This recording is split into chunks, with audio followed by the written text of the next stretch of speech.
Hello students, उम्मीद करता हूँ कि आप सब ठीक होंगे। आज का जो हमारा टॉपिक है वो नाइन्थ क्लास और 11th क्लास दोनों के लिए होगा। ठीक है, हमने जो पहले नाइन्थ और 11th में पढ़ा, पहले मैं उसके बारे में बता देता हूँ। हमने भारत का भौतिक स्वरूप जो लेसन है वो शुरू कर रखा है, भारत का भौतिक स्वरूप। और इसके अंदर हमने हिमालय पर्वत के बारे में जाना भाई। ठीक है, इसके ऊपर हम डिस्कस कर चुके हैं। आज का हमारा जो डिस्कशन का टॉपिक होगा वो होगा उत्तरी मैदान। ठीक है, उत्तरी मैदान। उत्तरी मैदान को अगर मैं दिखाना चाहूँ आप लोगों को तो देखिए, पंजाब, हरियाणा, राजस्थान का अधिकतर क्षेत्र और उत्तर प्रदेश, उसके साथ में बिहार, झारखंड और पश्चिम बंगाल। और अगर पूर्व में बात की जाए तो अधिकतर जो हिस्सा वो इसका असम में पाया जाता है। ठीक है ना, यहां से अगर हम इसको डार्क करें तो ये पंजाब, ठीक है, तो राजस्थान को साथ में हरियाणा, दिल्ली और उत्तर प्रदेश, ठीक है, बिहार, झारखंड, पश्चिम बंगाल, ठीक है, और इधर बात करें तो असम, ठीक है, अधिकतर हिस्सा और साथ में लगते क्षेत्र। ठीक है भाई, ये सारा सारा क्या है, ये सारा का सारा उत्तरी मैदान को शो कर रहा है। अगर हम बात करें उत्तरी मैदान के बारे में तो उत्तरी मैदान कहां पर आ गया, यहां पर हमने पढ़ा था हिमालय पर्वत, हिमालय पर्वत के दक्षिण में, और ये वाला जो हिस्सा है प्रायद्वीपीय पठार के उत्तर में, उनके बीच वाला जो हिस्सा है वो क्या है, अपना उत्तरी मैदान है। नीचे प्रायद्वीपीय पठार है, ठीक है, ये सारा का सारा, और ऊपर वाला क्या है, ऊपर वाला हिमालय पर्वत है। तो इन दोनों के बीच में, हिमालय पर्वत के दक्षिण में और हमारा जो ये प्रायद्वीपीय पठार है इसके ये उत्तर में स्थित है। अब हम आगे बात करते हैं उत्तरी मैदान के बारे में। तो उत्तरी मैदान के निर्माण की प्रक्रिया के बारे में भी हम पढ़ चुके हैं। जब हिमालय पर्वत का निर्माण हुआ और प्रायद्वीप के अंदर ज्वालामुखी उद्गार के पठार का निर्माण हुआ तो बीच में एक द्रोणी रह गई, यानी कि गर्त रह गया, और उस गर्त के अंदर वहां पर बहने वाली जो नदियां थी ना, सिंधु, गंगा और ब्रह्मपुत्र भाई, इन नदियों और इनकी जो सहायक नदियां है ना, इन नदियों ने क्या किया, यहां पर भारी मात्रा में कंकड़ पत्थर को बिछाना शुरू किया भाई। और उसके कारण क्या हुआ, उसके कारण यहां पर एक विशाल मैदान का निर्माण हुआ, जिसे हम किस नाम से जानते हैं, जिसे हम उत्तरी मैदान के नाम से जानते हैं। अब हम बात करते हैं इस मैदान के बारे में। तो इसके विस्तार की अगर मैं बात करूं तो इसका जो विस्तार है वो लगभग 7.5 लाख वर्ग किलोमीटर है भाई।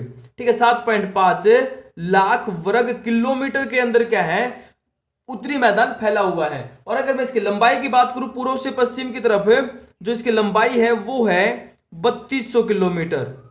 ठीक है ना भाई, पूर्व से पश्चिम 3200 किलोमीटर।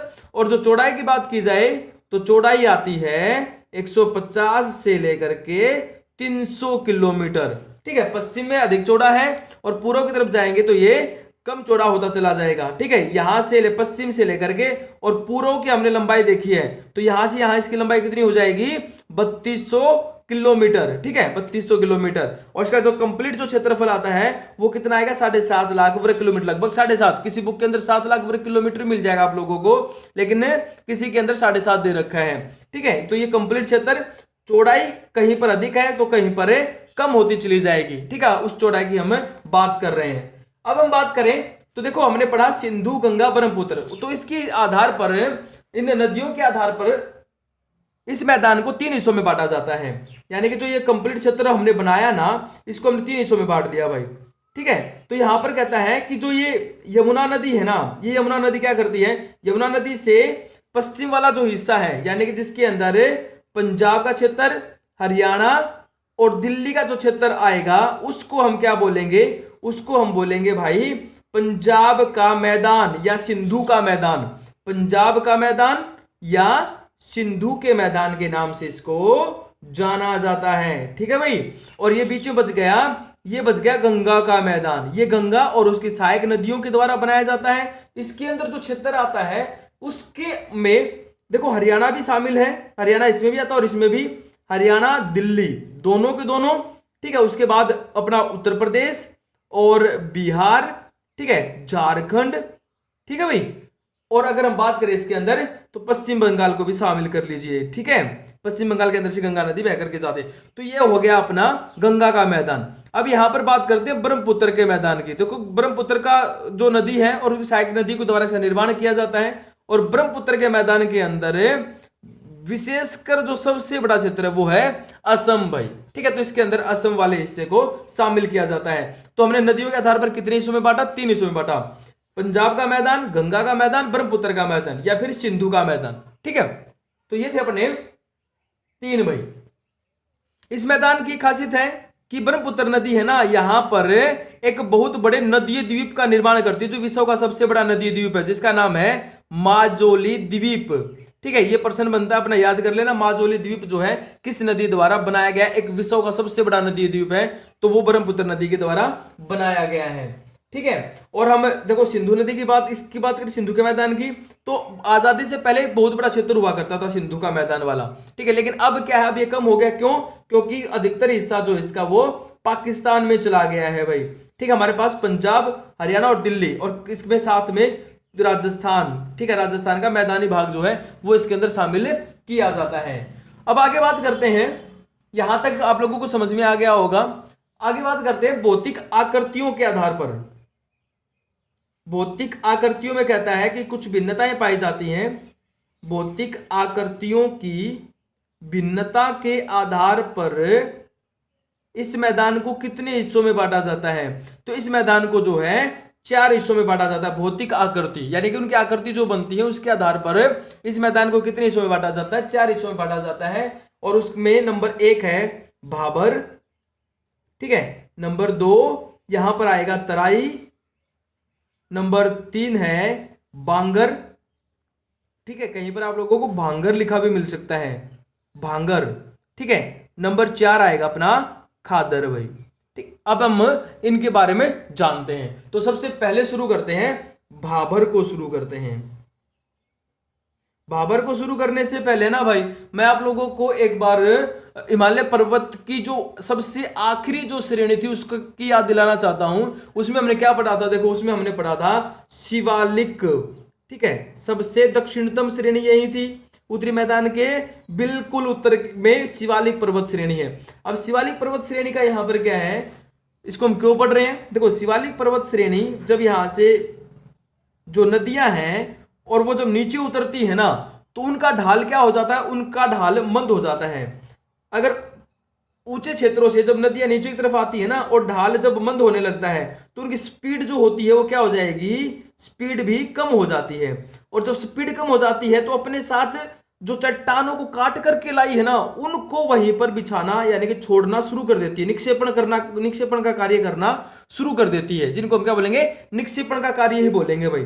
ठीक है, बड़े बड़े जो पत्थर, चट्टानी पत्थर होते हैं ना, उनको वो वहीं पर बिछाना शुरू कर देती है। तो यहां पर हमें क्या पढ़ना है कि जो शिवालिक जो पर्वत श्रेणी है ना, उसके दक्षिण में या उसका गिरिपद, गिरिपद का मतलब है किसी भी पर्वत का, पर्वत मतलब गिरि, पद मतलब उसके पैर, यानी कि पर्वत के पैरों के अंदर। तो शिवालिक का जो गिरिपद वाला जो क्षेत्र है ना भाई, उस गिरिपद के अंदर जब नदियां मैदानी भाग में प्रवेश करती है, तो वहां पर क्या करती है? वहां पर बड़े बड़े चट्टानी पत्थरों और कंकड़ पत्थरों का निर्माण बिछाना शुरू करती है, उनका निक्षेपण का कार्य शुरू करती है। तो यहां पर हम क्या लिखेंगे? शिवालिक गिरिपद में सिंधु से लेकर के और तीस्ता नदी तक भाई, सिंधु से लेकर के तीस्ता नदी तक।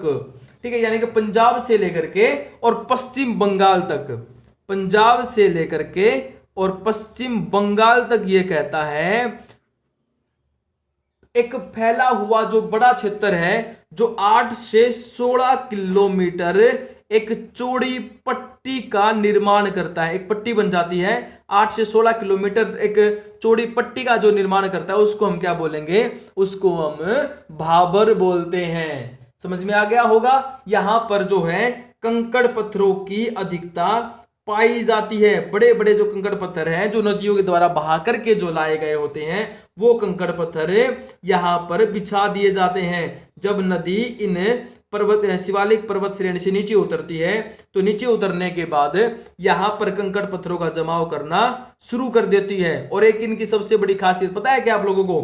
कि यहां पर है ना, नदियां जो हैं वो लुप्त हो जाती हैं। लुप्त होने का मतलब क्या है कि नदियां इन कंकड़ पत्थरों के नीचे से बहने लगती हैं, क्योंकि ये पारगम्य होते हैं। ठीक है, पारगम्यता के कारण नदियां जो होती हैं वो इनके नीचे से बहनी शुरू कर देती हैं। ठीक है, तो यहां पर नदियां जो होती हैं हम बोलेंगे लुप्त हो जाती हैं, और कुछ जो छोटी नदियां होती हैं वो तो बिल्कुल विलीन हो जाती हैं, नजर ही नहीं आती हैं। ठीक है, तो यहां पर हमने क्या पढ़ा कि भाबर एक 8 से 16 किलोमीटर चौड़ी पट्टी होती है जो शिवालिक जो पर्वत श्रेणी है उसके दक्षिण में स्थित है। ठीक है, क्षेत्र की बात करें तो पंजाब से पश्चिम बंगाल की तरफ बिल्कुल लंबा जो क्षेत्र है, इस प्रकार फैला हुआ जो क्षेत्र है ना, एक पट्टी जो बनेगी शिवालिक पर्वत श्रेणी से जैसे ही हम नीचे की तरफ उतरते हैं, ठीक है, तो उसके साथ में एक पट्टी बनती है हिमालय पर्वत श्रृंखला। इस शिवालिक पर्वत श्रृंखला के साथ में समानांतर एक बनी पट्टी क्या कहलाएगी, भाबर कहलाएगी, और इसकी चौड़ाई कितनी होगी 8 से 16 किलोमीटर। और मैंने इसकी दूसरी विशेषता क्या बताई है, दूसरी विशेषता है कि यहां पर बड़े बड़े कंकड़ पत्थर बिछे होने के कारण इसमें नदियां लुप्त हो जाती हैं। अब बात करते हैं दूसरे की भाई, दूसरा आता अपना तराई। अब तराई की बात करें तो तराई कहां पर, इसी ये जो भाबर है ना, भाबर के बाद में कहता है आगे चल करके ये नदियां ऊपर आ जाती हैं, धरातल के ऊपर आ जाती हैं, लुप्त नदियां फिर निकल आती हैं। ठीक है, और जैसे धरातल पर लेकर के आती हैं तो यहां पर इस क्षेत्र को दलदली बना देती हैं। तो ये क्या है, ये एक दलदली क्षेत्र है। तराई क्या है, तराई भाबर के दक्षिण में स्थित एक 15 से 30 किलोमीटर 15 से 30 किलोमीटर चौड़ी पट्टी है। ठीक है, एक दलदली क्षेत्र है जिसको हम क्या बोलते हैं, जिसको हम तराई प्रदेश बोलते हैं। आगे बात समझ में, 15 से 30 किलोमीटर एक चौड़ी पट्टी, एक दलदली क्षेत्र जिसको हम क्या बोलेंगे, जिसको हम तराई प्रदेश बोलते हैं। यहां पर जो भाबर के अंदर जो नदियां लुप्त हो गई थी वो नदियां दोबारा निकल आती हैं, दोबारा धरातल के ऊपर बहना शुरू कर देती हैं। और यहां पर जो है, यहां पर देखिए भाई, खास करके जो वर्षा की जो अधिकता है वो पूर्वी क्षेत्रों में हमारे ज्यादा है, इन क्षेत्रों के अंदर वर्षा की मात्रा अधिक पाई जाती है। तो यहां पर कहता है वर्षा की अधिकता के कारण जो है इनके अंदर बहुत वन पाए जाते हैं। वन जो है वो सघन मात्रा में पाए जाते हैं, सघन वन यहां पर पाए जाते हैं। और इसकी एक सबसे बड़ी बात यह है कि यहां पर है ना अत्यधिक नम जलवायु है। ठीक है, उसके बाद इसकी जो दूसरी विशेषता होगी वो क्या होगी कि यहां पर जल भी उपलब्ध है, सघन वन पाए जाते हैं, जैव विविधता पाई जाती है क्योंकि वन हो गए हैं।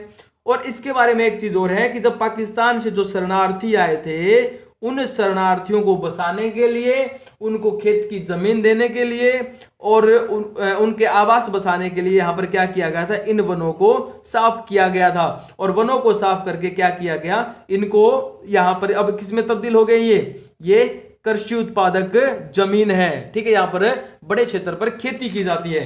तो ये था अपना तराई क्षेत्र भाई। अब हम बात करते हैं अपने बांगर की भाई। ठीक है, तीसरा है अपना बांगर। और बांगर क्या है, बांगर जो है वो एक पुरानी जलोढ़ मिट्टी वाला क्षेत्र होता है। पुरानी जलोढ़ मिट्टी, नदियों के द्वारा जो मिट्टी बहाकर के लाई जाती है ना, वो मिट्टी है जलोढ़ मिट्टी। और बांगर क्या, बांगर पुरानी जलोढ़ मिट्टी का क्षेत्र है। कैसे पुरानी जलोढ़ मिट्टी का क्षेत्र है, क्योंकि ये अपने आसपास के क्षेत्रों से एक ऊपर की तरफ उठा हुआ क्षेत्र होता है। क्योंकि यहां पर लगातार मिट्टी के जमाव के कारण क्या होता है कि क्षेत्र ऊपर उठना शुरू हो जाता है, और इन क्षेत्रों के अंदर हर साल बाढ़ नहीं आती है फिर। ठीक है, क्योंकि एक ऊंचा उठा हुआ क्षेत्र हो गया। और तकरीबन अगर मैं इसकी बात करूं ना, तो ये आसपास के क्षेत्रों से 30 मीटर, लगभग 30 मीटर ऊंचा उठा हुआ क्षेत्र होता है, जिसके कारण यहां पर क्या है, हर साल बाढ़ नहीं आती है। और बाढ़ नहीं आने के कारण नई जो मिट्टी होती है उसकी परत का जमाव नहीं होता है। तो इसलिए क्या है, ये एक पुरानी जलोढ़ मिट्टी का निक्षेप है, पुरानी जलोढ़ मिट्टी वाला क्षेत्र है। ठीक है, पुरानी जलोढ़ मिट्टी वाले क्षेत्र को हम क्या बोलेंगे भाई, बांगर बोलेंगे। ठीक है, उपजाऊ तो होता है लेकिन पुरानी मिट्टी होने के कारण अत्यधिक उपजाऊ नहीं होता है। ठीक है, अत्यधिक उपजाऊ क्षेत्र नहीं होता है। ठीक है, इसको हम क्या बोलेंगे, इसको बोलेंगे बांगर। अब मैं बात करता हूं खादर की भाई। और खादर जो होता है वो होता है नई जलोढ़ मिट्टी वाला क्षेत्र, जहां पर नई हर साल बाढ़ आती है नदियों के द्वारा। ये एक निचला क्षेत्र होता है भाई, और इस निचले क्षेत्र के अंदर ना प्रत्येक वर्ष बाढ़ आती है, और प्रत्येक वर्ष बाढ़ आने के कारण यहां पर क्या होता है, यहां पर नई जो मिट्टी होती है, काप मिट्टी या जलोढ़ मिट्टी का क्या हो जाता है, उसकी एक परत का जमाव हो जाता है, और जिसके कारण क्या है, ये एक सबसे उपजाऊ जमीन जो होती है, या सबसे उपजाऊ मिट्टी यहां पर पाई जाती है। जल की उपलब्धता तो है ही, नदी है यहां पर, जल की उपलब्धता हो गई भाई, और साथ में क्या हो गया, साथ में उपजाऊ मिट्टी हो गई है। तो इसके कारण यहां पर क्या कहता है, इसके कारण कहता है कि ये जो क्षेत्र है ये कृषि के लिए सबसे आदर्श क्षेत्र माना जाता है कृषि के लिए। और ये यहां पर अगर इसमें हमने कहा था कि अत्यधिक उपजाऊ क्षेत्र नहीं होता, और ये होता है अत्यधिक उपजाऊ क्षेत्र। ठीक है, यहां तक समझ में आ गया। तो ये था अपना खादर और बांगर। खादर और बांगर में सबसे बड़ी विशेषता बस एक यही होती है कि ये पुरानी जलोढ़ मिट्टी का क्षेत्र होता है, और ये नई जलोढ़ मिट्टी का क्षेत्र होता है। और इसे स्थानीय भाषा में ना कंकड़ भी कहा जाता है। इस क्षेत्र को लोकल लैंग्वेज के अंदर कंकड़ भी कहा जाता है भाई। ठीक है, तो ये था अपना आज का टॉपिक, जिसके अंदर हमने उत्तरी मैदान के बारे में जाना भाई। इसमें भाबर, तराई और बांगर और खादर। जब कोई प्रश्न बनता है कि भारत में उत्तरी मैदान का वर्णन कीजिए, तो उसके बारे में थोड़ा सा विस्तार और उसके चौड़ाई और लंबाई के बारे में बताने के बाद हमें इन चारों का वर्णन करना होता है। ठीक है, उम्मीद करता हूं कि आप लोगों को आज का जो ये टॉपिक है समझ में आ गया होगा। एक बार वीडियो को ध्यान से देखिए, उसके बाद अपनी बुक पढ़ें, और अगर फिर भी कोई समस्या रहती है तो मुझे कमेंट बॉक्स में या पर्सनल मैसेज कर सकते हैं, और मुझे है ना वीडियो का फीडबैक जरूर दीजिए। Thank you. और हाँ, मेरे चैनल को सब्सक्राइब जरूर कीजिए। Thank you.